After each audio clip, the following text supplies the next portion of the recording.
So yes, today we're going to be talking a little bit about Intune. And I say a little bit because there is a lot to cover in Intune, and there is more than we could actually conceivably cover in a single hour. In fact, I recently did a client overview meeting where we spent 2 hours and did not exhaust everything there was in Intune. So rather than trying to boil the ocean and spend all this time, Christina, you're gonna be very proud of me.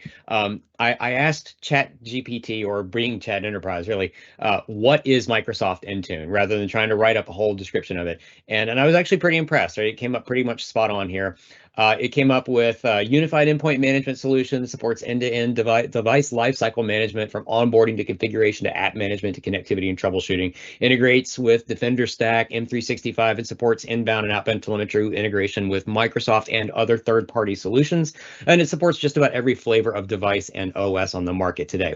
But what this slide leaves out, and what Bing Chat Enterprise didn't, I guess, want to boast on itself, is that Intune has been a Gartner Magic Quadrant leader in what was originally MDM, then became EMM, then became Unified Endpoint Management for about the last 5 or 6 years. So, and actually I had a whole slide on that went through the animations of it, but really it used to be a very crowded market, and now there's only a couple of key players, and Microsoft has been in the leader quadrant since it became Unified Endpoint Management. And I have actually been supporting Intune since its very earliest days. Intune was introduced in the spring of 2010, and we, at my previous job, were one of the very first companies in the country to use Intune way back when it was when it was called Windows Intune, and it actually included Windows licensing, and it ran in the Silverlight portal and all that kind of fun stuff. So I've seen the permutations and the changes of how this product has developed over time, and actually it's been really interesting to watch it grow, because while we're here to talk about Windows management, and it began as Windows Intune, sort of most of the life cycle of Intune has really been around the growth and adoption of Intune as a mobile device management platform. So it's kind of fun to see it come back and actually see now we're starting to take off and discuss how Windows management fits into that. So pretty exciting to see it come full circle. And I recently did do a short video. It's going to be out. It is out on YouTube, that kind of talks about the recent changes in the devices overview and the devices preview pane, how much easier it is to navigate than the previous iterations. And it made me realize that we actually hadn't done an all-up Intune discussion on it in about 2 years, right? So this was kind of long overdue. And like I said, because Intune itself is so big, and we can do all this iPad, iOS, Mac OS, and even you can see that there is actually some limited preview support for Chrome. We're going to focus in. We're going to get down on device management or Windows device management. And I'm going to stumble all over myself, so apologies. All right, so Microsoft largely defines the process of setting up, configuring, and managing devices in Intune in 5 major steps, right? They're going to be set up, add, configure, protect apps, do compliance and conditional access, configure devices, features, and settings, and enroll the devices. But I'm actually going to cover only the last 4, and I'm going to do them in reverse, because that's sort of the process by which I view devices coming into an environment and gaining all these protections and configurations, and just sort of like seeing it from like the moment the device touches the environment all the way through to finally configured and ready for a user to do things. So we're actually going to start at enroll your devices. So we need to begin with enrolling some devices, right? And we actually did a variation of this slide 2 years ago when we covered this. I went back and looked at my old deck, and it actually had almost exactly half of the number of buttons and features that the current enrollment options segment has in the Intune portal. And actually, at the time, it didn't even have cloud creation or cloud PC creation option too. So there's a lot that's there. And in fact, we did actually have this slide in the deck 2 years ago, but we're going to be focusing on principally these areas, and these have changed a little bit, but I didn't see it was worth changing the actual content of the slide. But there are many different ways to bring a device into Windows or into Intune, and they all have slightly different implications on how the device will be managed going forward. For our purposes today, though, we're going to look at principally the corporate methods, right? User-based corporate methods. And really what they all are going to allow me to do is get to a point where I sit down for the first time at a brand new Windows PC that's asking me to log in with an account. And I'm going to provide my corporate credentials to that account. And it's just going to do all the rest for me. Everything else from that moment on is going to be managed from Intune. And all I have to do to make all of that happen is to make sure that in Intune, I've got my MDM user scope set to allow all users to enroll devices. Now, this may be too loosey-goosey for a lot of corporate environments, but if you have a lot of work from home users, if you're drop shipping devices directly to users, or if you're using whatever mechanisms you want that just make it really easy for users to get up and running, this is an easy way to eliminate some of that friction. Users can do their own enrollment. This does not necessarily make them owners on the devices forever, but it does set them up as the user, the principal user on the device. So it does kind of save some effort down the road. So because I am sticking with all users are able to enroll their devices, my end-to-end enrollment, deployment, configuration, and ready-to-use time is about 20 minutes.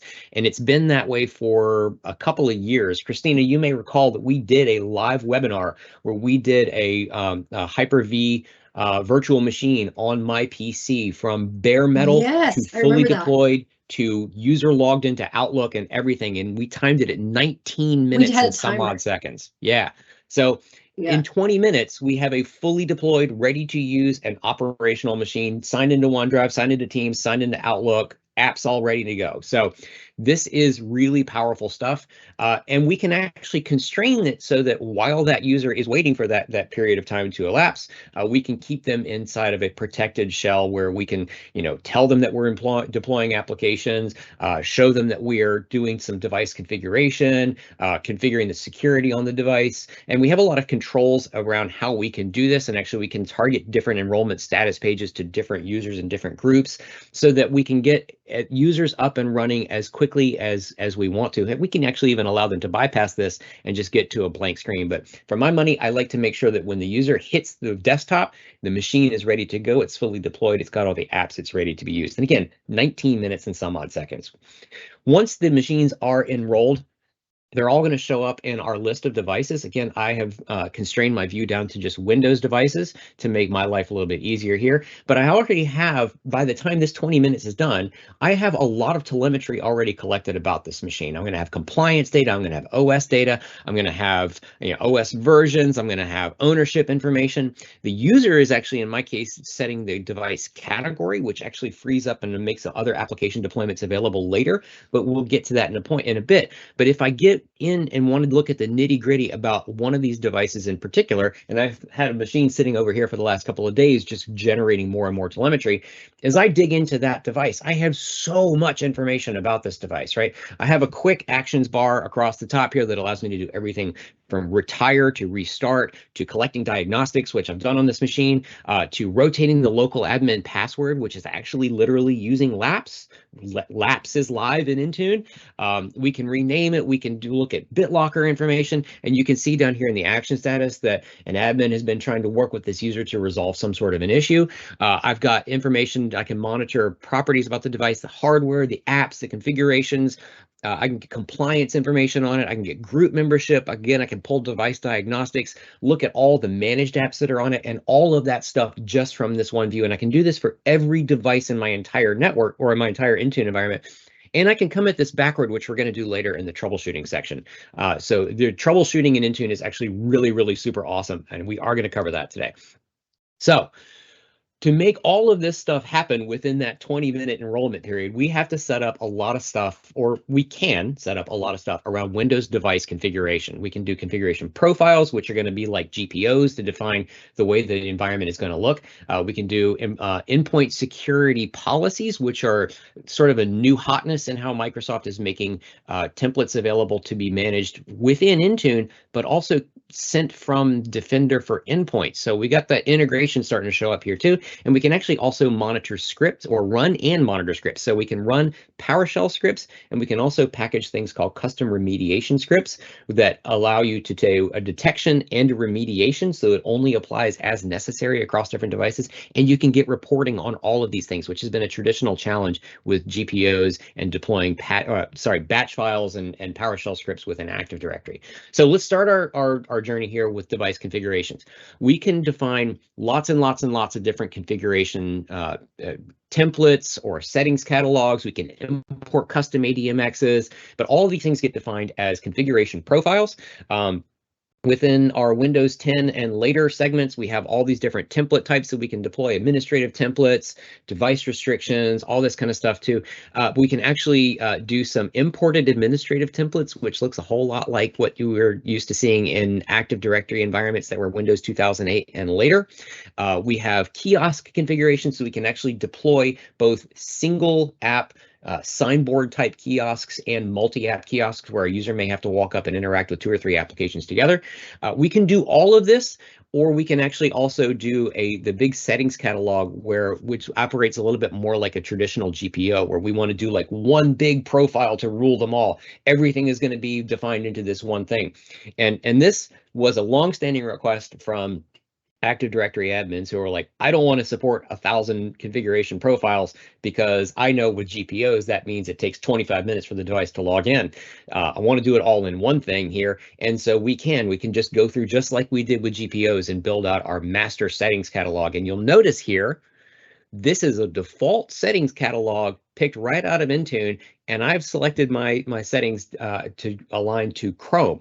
So it's not all just Microsoft stuff, right? A couple of years ago, when we first got the ability to import ADMX capability or support custom ADMX files, Chrome was like the #1 request. You don't have to do that anymore. You can just manage Chrome directly in the settings catalog inside of Intune. So they've really eased a lot of those challenges of getting these configurations in. Once they're in, once we've defined all of the settings that we want, all of the configuration profiles that we want, it's simply most restrictive wins. There is no processing order in Intune. If Intune cannot calculate which of these settings is the most restrictive, it may throw a conflict. But if it does, it will show you explicitly what the profile is that's causing the conflict. And it just makes it so much easier to troubleshoot than Active Directory ever was for that kind of stuff. So we also have these endpoint configuration or endpoint security configurations. And I did mention that this is a simplified way of managing these segments of the Windows environment, but it also enables us to do things like deploying security baselines, which align to CIS benchmarks. It enables us to actually get reporting directly out of Intune for some of these controlled things.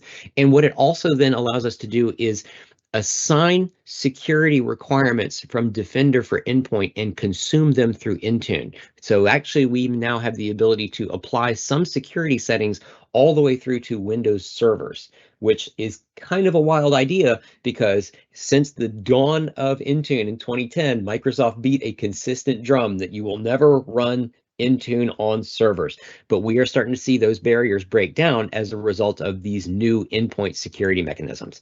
And I did mention that yes, we actually do have real, true, actual lapse in Intune. Again, this was one of the longest standing admin requests coming out of the on-premises world. You simply define this as a account protection policy in endpoint security. There's a little bit of work to do in Entra ID or Azure Active Directory if we haven't changed the name in your environment yet. But it's really quite simple. It just works. And you go back to the device management page and you rotate the password, and you can actually see the history of password rotations and set all your parameters for it. And it just works. It's super duper simple.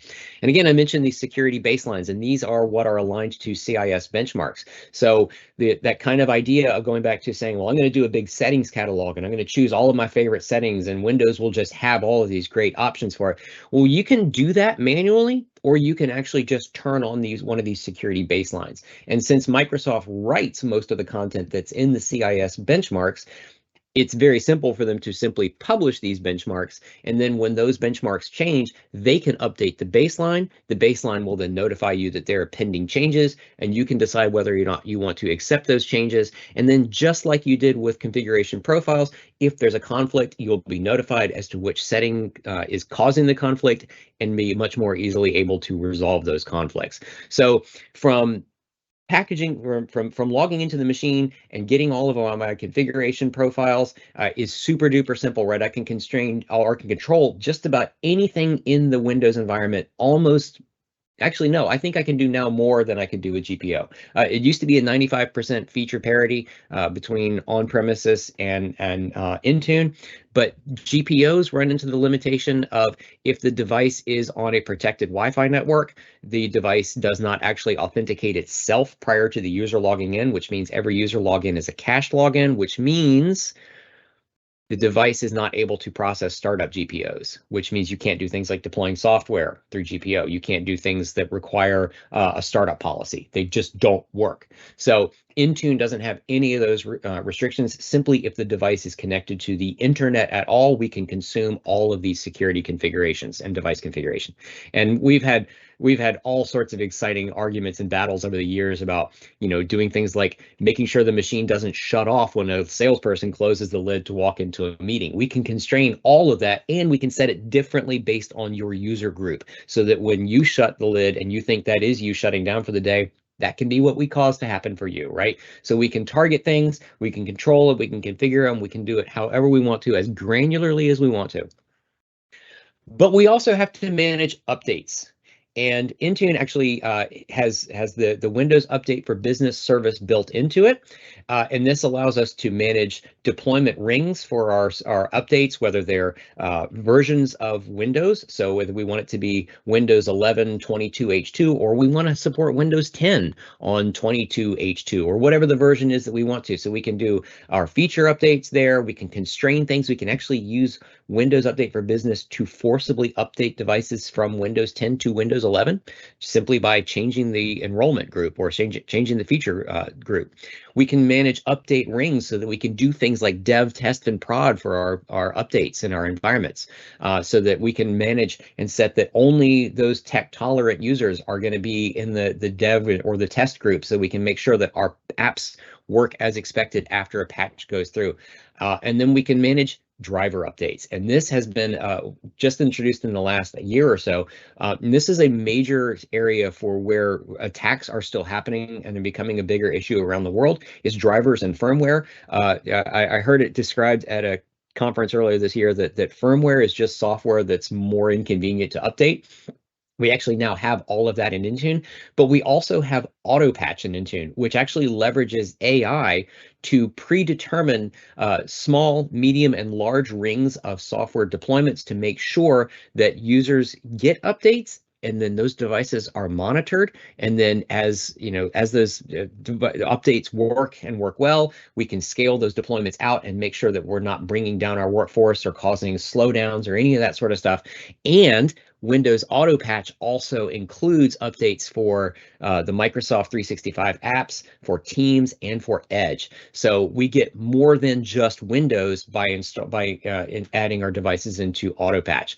And you'll see down here at the very bottom, Autopatch is simply adding additional rings to my prod and dev and test rings. So I've got my standard update rings here. I'm defining what kind of Microsoft products I want to be supporting. Is it just Windows, or is it Windows and the other stuff that's part of this machine? I can define my deferral periods. I can define my maintenance times, automatic installs and uninstalls, all that kind of fun stuff here too. And Autopatch is simply adding additional rings to that, but it's automatically managing membership in those rings. So again, mentioning feature updates, right? So we can constrain devices to running specific versions of Windows 10 or Windows 11, and we can also use this engine to forcibly upgrade. It is worth noting, though, and I did highlight it here as well, this feature cannot downgrade a device, so you can go up, but you can't go back down. And then we can actually constrain what the rollout phase looks like. Are we simply saying, get Windows 11 right now? Or are we saying, make it available gradually, right? We can do all of that as we want to.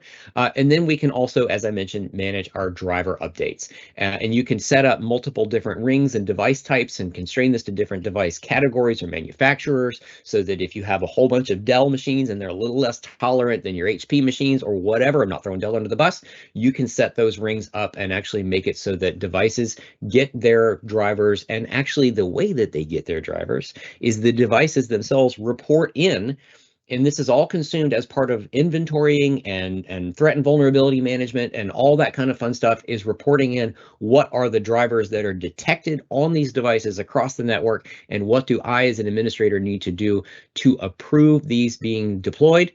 And do they happen automatically? Do I need to have someone come in and manually approve them? Okay, so I mentioned Windows Autopatch 2, that when you simply turn it on, it just creates these rings. You just enroll devices, and I'm saying just, and I hate when people say the word just, but it really is that simple.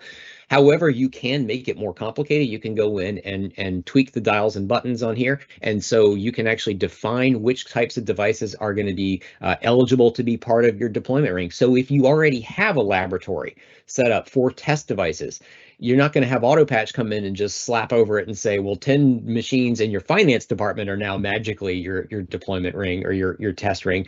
You can actually say this predetermined group, whether it's a dynamic group in intra ID, or it's a replicated group from Active Directory on premises, or whatever, is going to enable you to target specific machines that you already want in your test batches to be targeted for these different deployment rings.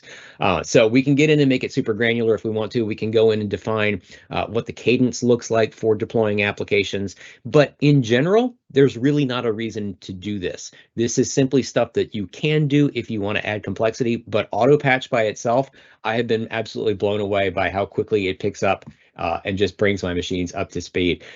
Anybody who's using Windows 365 or Cloud PC, I strongly encourage enroll those devices into Autopatch. It just takes one less, it takes the touch of managing updates off the user entirely.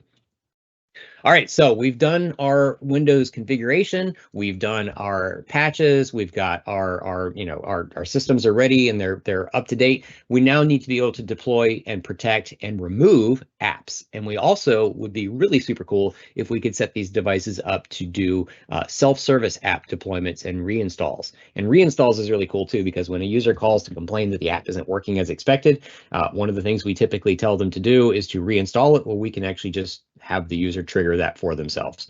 So the user experience is they simply open the company portal app, and they are presented with all of these wonderful applications that we have made available. I grabbed this screenshot a couple of days ago. I have since gone back in and just updated some icons to make these things a little bit more friendly to look at, and just hit synchronize on the device, and it instantly pulled in all the updates and everything. And you may also notice that we are deploying Acrobat Reader, and we are doing it very simply. It is a one-click installation of Acrobat Reader. This used to be one of the absolute most difficult applications in the world to package and deploy with Intune. It was a royal pain, but now it is simply a Microsoft Store app. They finally got around to making that super duper easy. So selecting our apps and deploying our apps is really quite simple. We can simply choose any one of these app types, whether it's a store app, new or legacy, although I will caution you, when you see these legacy apps here and you click on them, they'll tell you things like, hey, this whole thing is going away. It's not going to be supported and it won't be enforced. We can deploy Microsoft 365 app configurations, Edge, Windows, line of business, or Win32 apps. And yes, we can finally simply take a web link and give it to the user and pin it to the machine, give them access to a website that we want them to be able to go to regularly. I cannot tell you how challenging this used to be. If you don't have a background in Active Directory and GPOs, this used to be so vexing. I just want to put a link on the user's desktop. Why is this so hard? Well, it's really not hard anymore. It's very simple. So mentioned that we can deploy Microsoft 365 apps. We can actually go into that and define what that deployment is going to look like. We can define whether it's going to be 32-bit or 64-bit, the default save type, whether or not we're going to be removing prior versions, what are the applications that we're going to be deploying as a part of this installation. We're going to do this thing, are we going to accept the EULA on behalf of users, right? And if it's a store app that's outside of that, we have all this different other information about things that we can constrain in here too. We can set application categories, define the user context, where, is it being installed as the system or being installed as the user? We can actually feature these things so they show up top for the users to self-deploy in the company portal. There's a lot that we can do with how we manage, constrain, and control these apps. If you've ever sat through one of my Intune discussions in the past, I actually used to have a whole bunch of app deployments that were sitting out here just to be detection and uninstall. So if there's an app that the users are sideloading or pulling down from the Microsoft Store for Business and you don't want them to have it on there, like let's say iHeartRadio or something along those lines, maybe Candy Crush Saga, you can actually deploy Candy Crush Saga in your environment as a mandatory uninstall so that if it's detected on any machines, it just rips it right back off. So that is one method of deployment. We can actually also set these things to be available for users to install or required install, and then we can track how these applications are being installed and managed and accessed over time when we go back and look at the device, the device profile. So I mentioned earlier that we had all this information that was available about this device. Well, if we look at the managed apps on here, you can see that the Microsoft 365 apps for current channel, I can actually see the entire history of the machine looking for and managing that deployment. I've also made a few other applications available. You can see these that are required uninstall. Those are my detections and removals. So I've got a lot of different things sitting out here. And that's the installation of these apps, right? And I can get very granular with targeting groups and targeting apps and targeting devices and doing all this kind of fun stuff. But I want to move on into app protection. And this has changed a lot over the last year or so. This policy is leveraging a feature in Windows that is currently deprecated, but it's still there and it is going to be removed, and that is Windows Information Protection. And I'm covering it because the capabilities are still here. They are being migrated, and they are now part of what's called endpoint DLP in the purview and compliance side of things. But we can still set up these Windows Information Protection policies today. And what they allow us to do is define a group of applications that we want to be able to share data with each other. And we can define network boundaries, so whether they're IP address ranges or domains or cloud resource domains or whatever it is that we want, network protected domains, all this kind of fun stuff, and say that as long as you are moving protected data around within these spaces, you're fine. You can copy, cut, paste, do whatever between these spaces.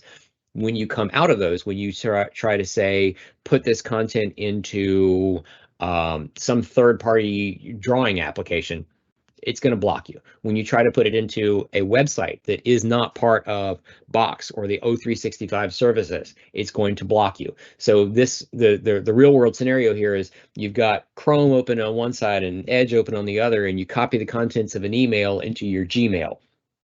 You can't do that. It will block you. And we've done this so many times in front of people and shown how this works. The reason why I spend time mentioning that this is not the way forward is that the new iteration of this will actually also send data back into our endpoint DLP and back into insider risk management to detect when users are doing things that are malicious, and also recognize behavior patterns and start to allow us to do things like wiping the device. I mean, it's wild, right? So WIP doesn't give us the ability to do device wipes, but the new capabilities will give us the ability to block devices gaining access to our environment, warn users about all kinds of things like application versioning, and actually eventually wipe content off of them.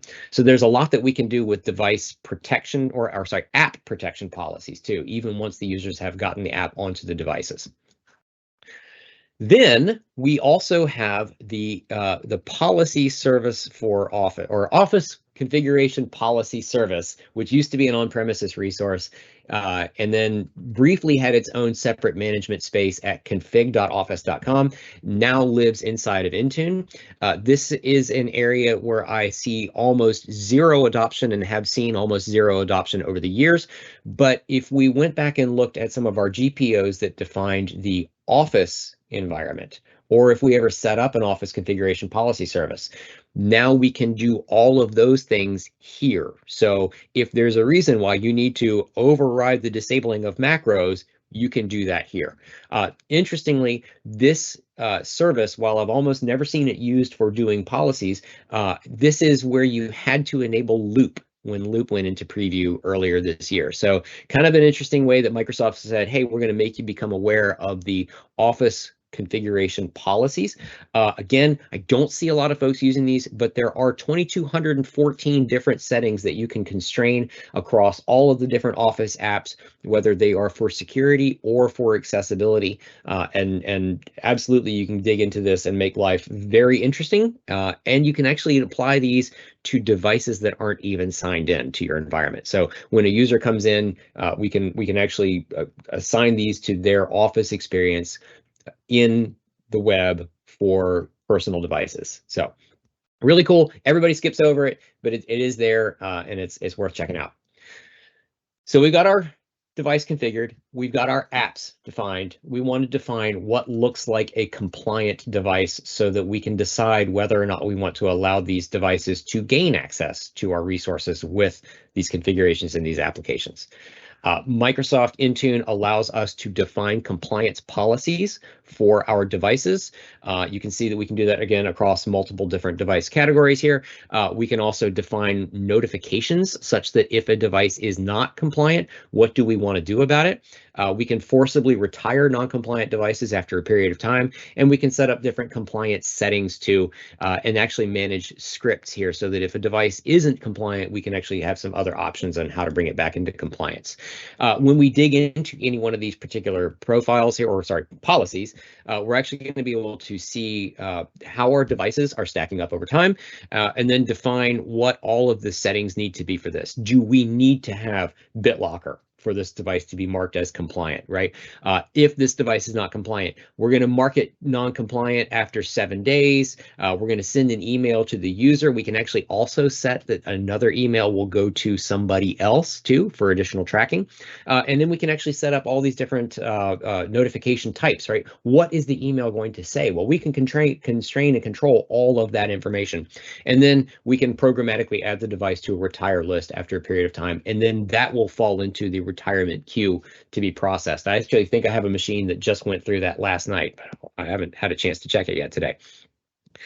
So we can define what all of these look like, and we can actually consume compliance information from all sorts of interesting sources. So in my previous one, you might notice we had Defender for endpoint marking this as a low risk device. Well, because we can consume telemetry from third-party compliance engines, we can actually also consume that data from something else. So it doesn't just have to be Defender for endpoint, but if you have it, you can absolutely grab that. And then we can feed that data into our conditional access policies to define whether or not a user is going to be allowed to grant or to get access into our Office 365 applications. For this view, I'm using Meryl Fernando's side project of ID Power Toys.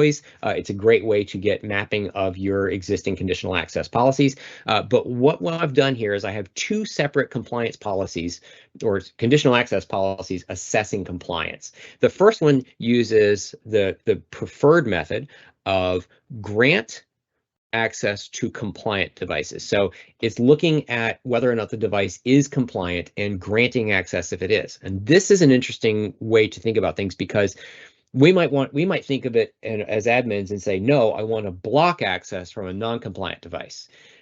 But when we do it grant if compliant, the behavior in Intune is to notify the user if the device is not compliant and inform them of some ways they might come into compliance. We have the option to do this in the reverse direction, though, where we simply say, if the device is not compliant, simply block access. And this may be a valid use case for some scenarios, but this will not guide or nudge the user to bring the device into compliance. They simply won't get in and they won't be notified as to why. So very slight difference in how we control it. We're going to grant access if you're compliant versus we're going to block access if you're not compliant. But it has some pretty solid impact on how the user experience stacks up going into it. All of these things, then, whether they're configuration, enrollment types, application deployments, and compliance, and all of this can be rolled up into policy sets. And this is another area where I don't see a lot of organizations having explored. I have been a firm advocate of policy sets since their introduction several years ago, but they've remained in preview for some time. It's kind of an interesting thing that they have not come out of preview in, I think, probably 5 or 6 years, but they're still there.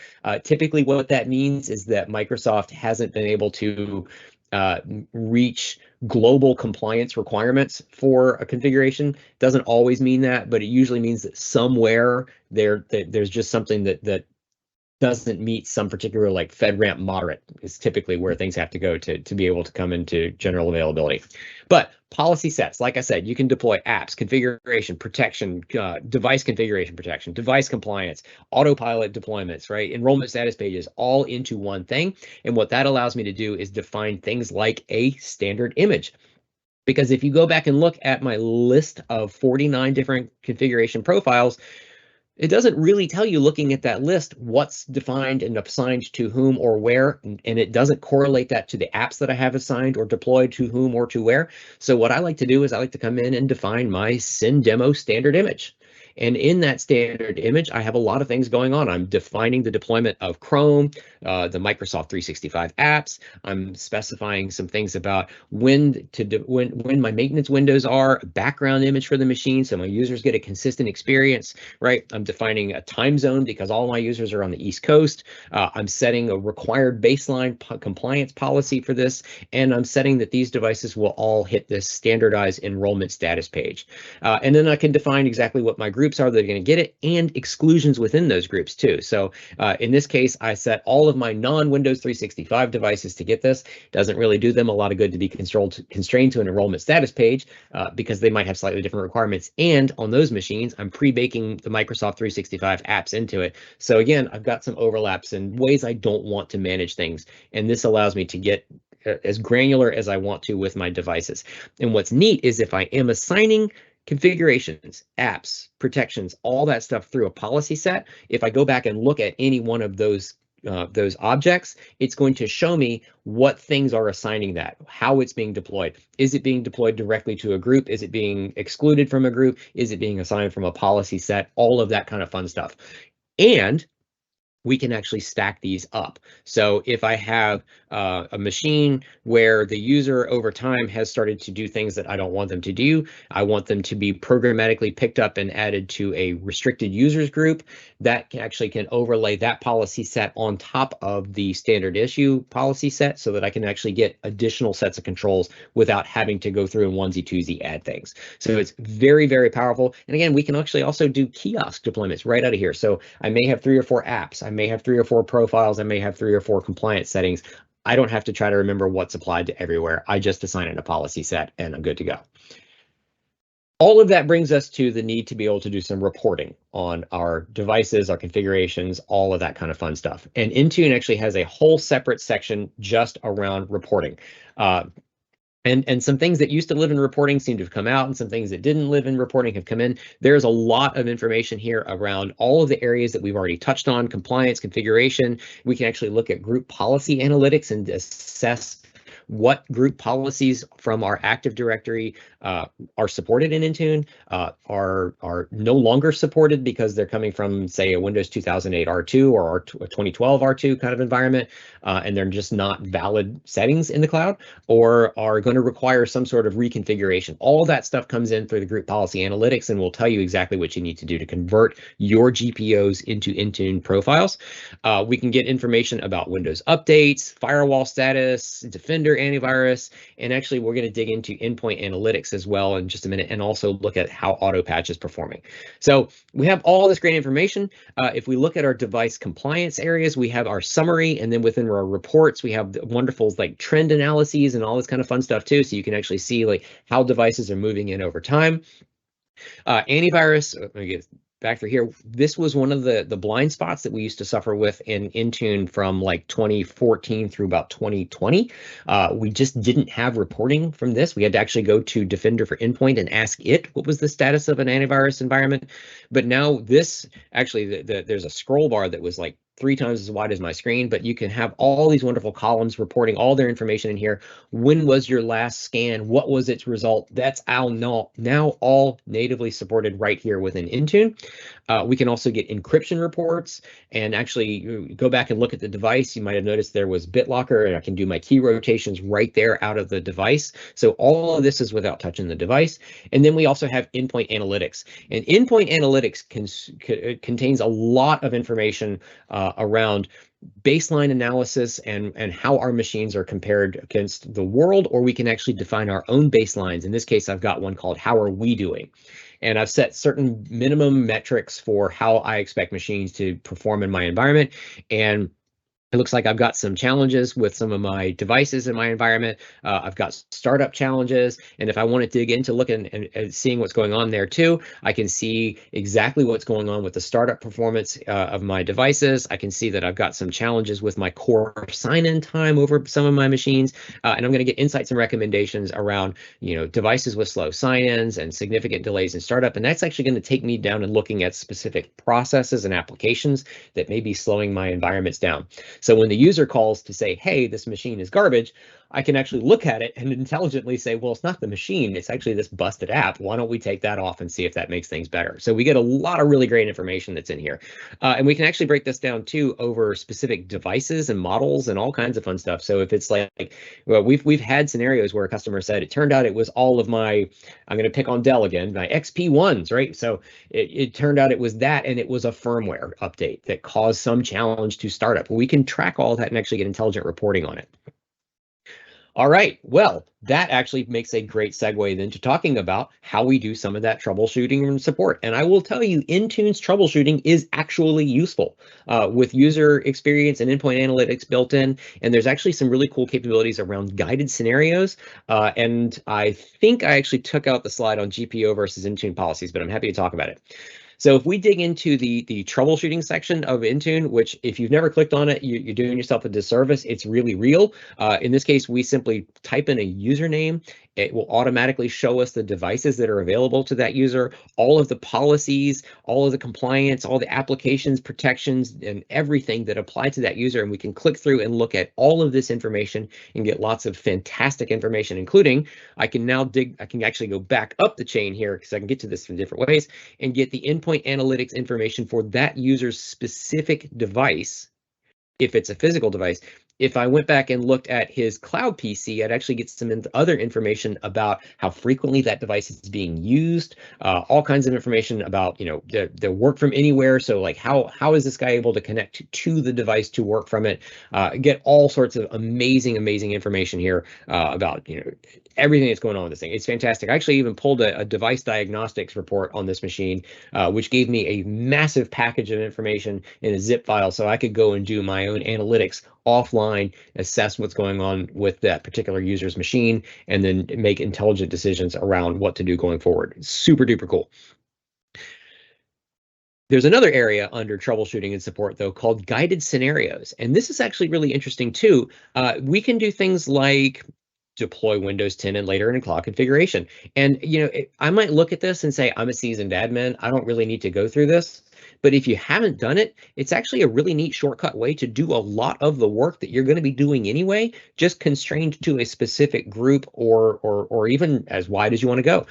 In this particular case, I dug into the deploy Windows in the cloud configuration. It tells me what kind of things I'm going to be doing with it. It allowed me to define a device naming convention built into this, allow me to define what applications I was going to deploy to users and groups here. A group name is going to contain all the machines that are going to receive this configuration. And then it shows me these are the groups it's going to create, the application suite, the security baseline, the endpoint security profile, all of the things that we've talked about. These are the things that this guided scenario is just going to do for me, right? So whether it's policy sets to pull together all the things that I've already done, or a guided scenario to just do it as one blast, I can actually take a lot of the day-to-day maintenance and troubleshooting and configuration off of my plate and put it into these simplified scenarios. And there are 5 of them in there. They're all worth taking a look at. They generally take anywhere from 10 to 15 minutes to go through, and you can set them up to be as granular as you want to, so you're not worried about targeting production systems. And the last bit I'm going to cover in here too is that our reporting engines or our reporting areas also integrate directly with other Azure workloads, right? So if you're a Sentinel customer, you can actually dig straight into some of the reporting workbooks that exist here and actually gather information that will pull audit information around what's been happening in your Intune environment. And you can take it back up to 90 days by default, because by default, Sentinel will hold your logs for 90 days. And you can see all the activity types that have been happening here, certificate changes, users with audited actions, all this kind of fun stuff. And this is just a sample. You can set up as many workbooks as you want to and set them up as granularly as you want to. And you can actually also pin them to your dashboard in Intune so you can get quick one-touch access to the reports that are most important to you. I'm not covering tenant administration, and I will point out that at no point today have I covered anything that requires an Intune suite or an Intune P2 or an Intune add-on. These are all stock Intune features and capabilities that we have covered. But that brings me to the end of it, and I'm going to throw it back to Christina for Q&A. Whew. Breathe. I'm trying. That was great. Oh my gosh. There were only a few moments that I was like, oh, should I interrupt him? He's turning a little blue.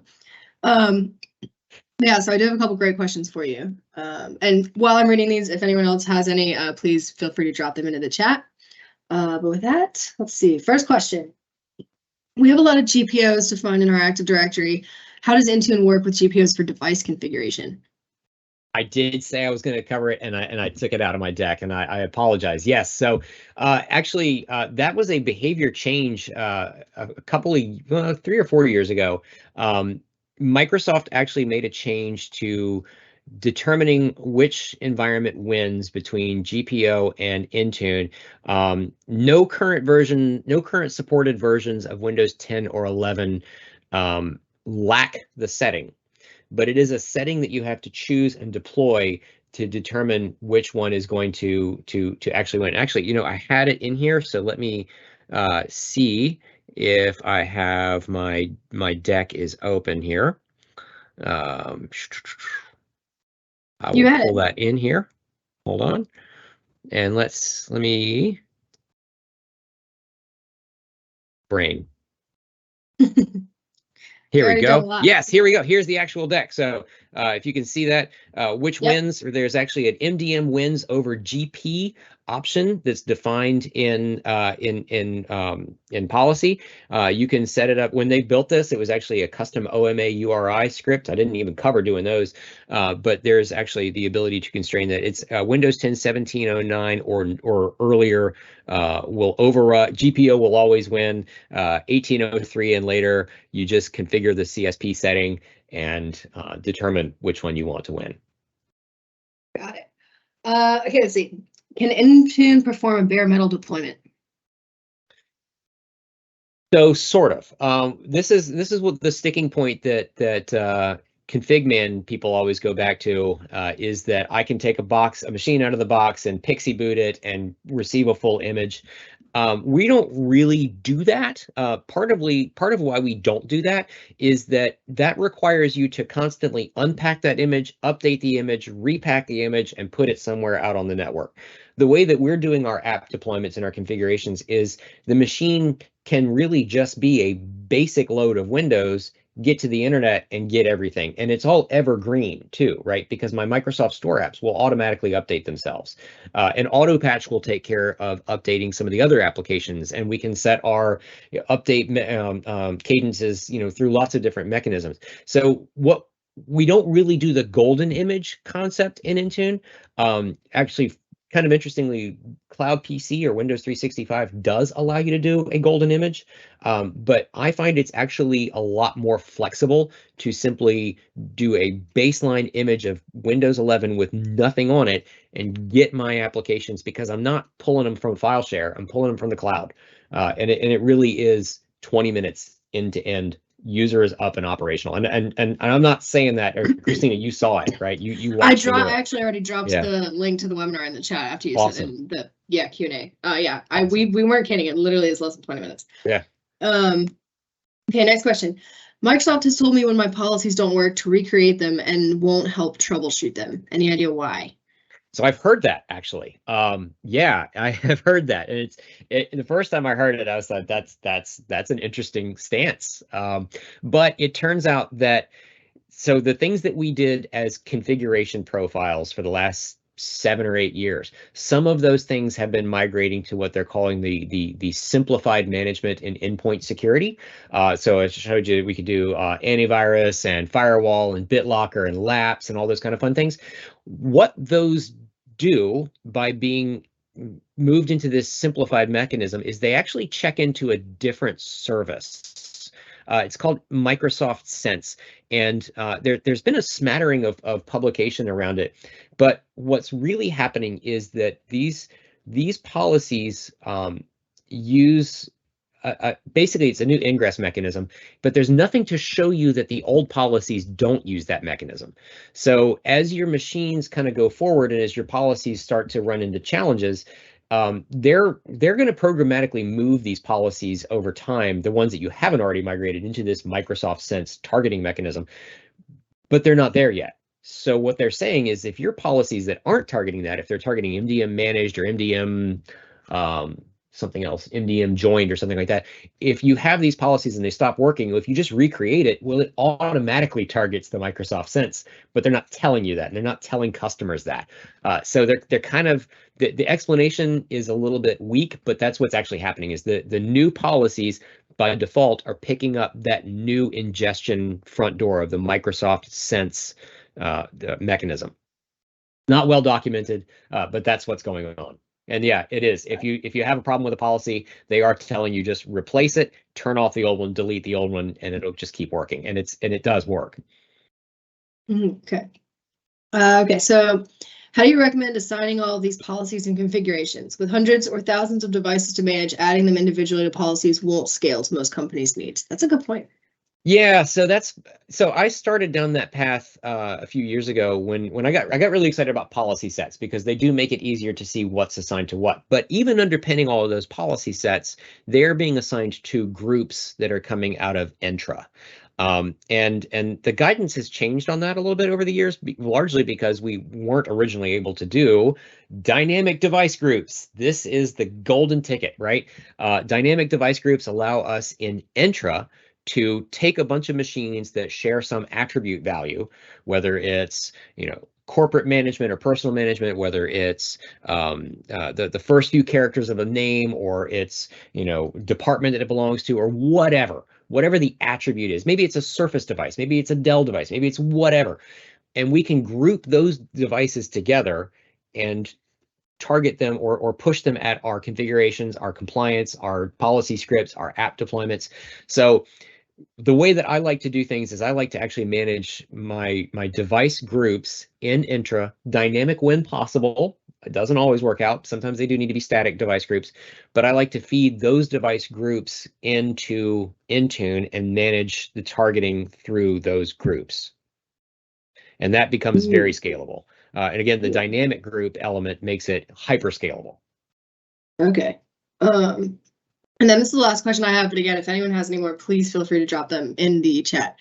What gotchas are there with all the different enrollment methods? My users who join their own devices don't have the same experience as my corporate machines, and I've been told it will be even better if I can avoid hybrid join. Yeah, so I'm gonna go back to the deck of cut slides here because when I first started doing this, I had like 60 some slides here, and one of them was this big gnarly job here around the enrollment methods. And I didn't want to drown people in text. But there are behavioral differences between these different enrollment methods. So if you ever look in Intra and look at your list of machines, you're going to see some that are considered Intra hybrid joined, purely Intra joined, workplace joined. They all show different mechanisms. Azure AD registered was one that showed up for years and years, right? Those may not have meant a lot to us just looking at them, but they had implications on how configurations and profiles and apps and policies all filtered down. I did actually start to work up a slide around what that looks like from a Windows Update perspective. And you can see workplace join support does Windows Update for Business update rings, but it doesn't support Windows Update for Business deployment service deployment rings. So there are some minor differences in the behaviors of them. There's some fantastic documentation. It's entirely too exhaustive to dig into it deeply, but there are some limitations. What I would encourage is, where possible, you want to have corporate driven deployment, and Autopilot is a great place to start with that, right? Getting machines with their serial numbers or IMEIs directly from the manufacturer, pre-ingested into Intune, so that the user just fires it up out of the box. They can't put in anything other than your corporate credentials, and they just go to town. I'm so sorry if everyone just heard my dog's collar just. But so those are the only questions that I have right now, but thank you, Adrian. I know that was so much content to cover from both to ingest and to present. But I'm impressed we're under an hour. I know. I really was. I gunned through that intro because I thought we were going to be right on the 1 o'clock. But thank you everyone for attending today. So you will receive a follow-up email with the recording to this webinar tomorrow. And the features, always be sure to keep up with us on social media. Subscribe to our YouTube channel. There's a great playlist all around, like all of our previous webinars, specifically on Intune and device management. That's a great reference that this will also be included in. And check our events page for more upcoming webinars. But then, as my boss always says, I'll give you 4 minutes back in your day. But yeah, thank you, Adrian, again, and thank you everyone for joining us. And happy Thursday.